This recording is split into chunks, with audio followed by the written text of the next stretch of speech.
Welcome to GNS Patna 1.0। चलो, अब तक हम लोगों ने ये देखा कि डेमोक्रेसी होता क्या है और फर्स्ट फीचर क्या होता है डेमोक्रेसी का। आज हम लोग पढ़ने वाले हैं, आज का टॉपिक है हमारा सेकंड फीचर, है ना, सेकंड फीचर्स ऑफ डेमोक्रेसी। तो जैसा कि बात किया गया था पहले, है ना, पहले हम लोग फर्स्ट वीडियो में बात किए थे, जो नहीं देखा है वो पीछे जाकर के पहले देखो, तब जाकर के ये कहानी लगातार समझ में आएगा। सेकेंड फीचर जो हम लोग पढ़ने जा रहे हैं, इसमें जो है हम लोग क्या करते हैं, दो कंट्री के बारे में बात करते हैं। पहला बात करते हैं चाइना के बारे में, दूसरा बात करते हैं मेक्सिको के बारे में। ठीक है, दोनों का अलग अलग कहानी है, लेकिन कंक्लूजन दोनों का सेम ही निकल के आता है। इसलिए हम लोग जो है ये दोनों का कहानी अलग अलग कहानी होते हुए भी हम लोग features of second features of democracy में पढ़ते हैं। चाइना का कहानी क्या है, यहाँ जो है, यहाँ का जो पार्लियामेंट है ना, यहाँ का जो पार्लियामेंट है, ठीक है, उसको हम लोग बोलते हैं क्या चीज़, National People's Congress, NPC, National People's Congress. इसके जो मेंबर्स हैं लगभग 3000 मेंबर्स हैं।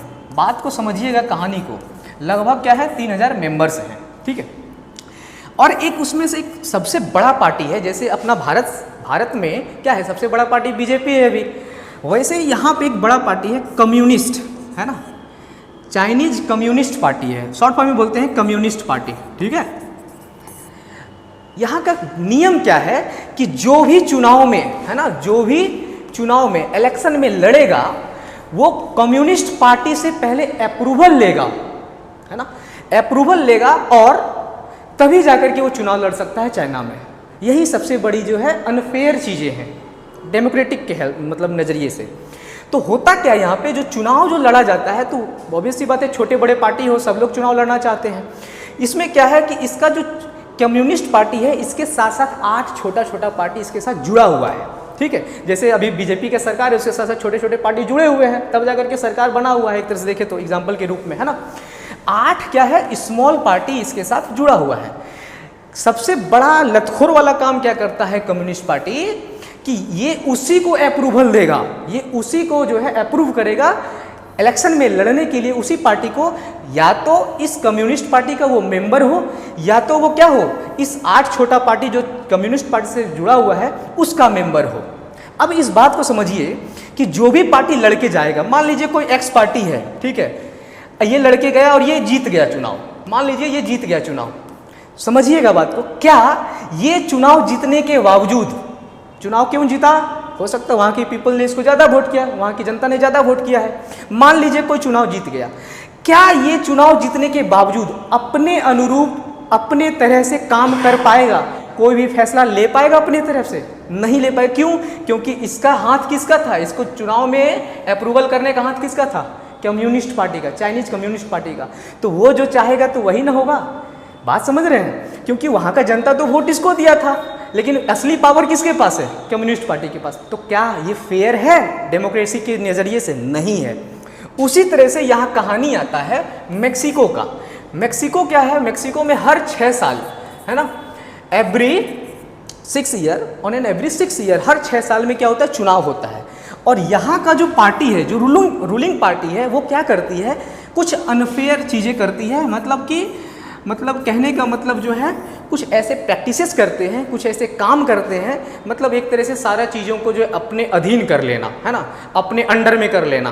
कहने का मतलब क्या, वहाँ का जितना भी न्यूज़ मीडिया होगा, है ना, वो सबको क्या करता है, ये खुद चलाना चाहता है। ठीक है, ये खुद चलाता है, कंट्रोल में करता है अपने आप, है ना। यहाँ का जो न्यूज़ है, अब मीडिया है, इसको कंट्रोल कर लेता है रूलिंग पार्टी। दूसरा, यहाँ क्या है, यहाँ का जो एडुकेटेड लोग हैं, उन लोगों को प्रेशराइज किया जाता है कि आप दूसरे को इनकरेज कीजिए कि हमको ही चुनाव को दे, चुनाव में वोट दे। बात समझ में आया। तो बात ये है, तो कुछ ऐसे प्रैक्टिसेस करते हैं जो डेमोक्रेसी के नज़रिए से अनफेयर है। ठीक है, तो अब समझिए बात को, क्या ये चुनाव सही तरीके से, सही मायने में हो रहा है, नहीं।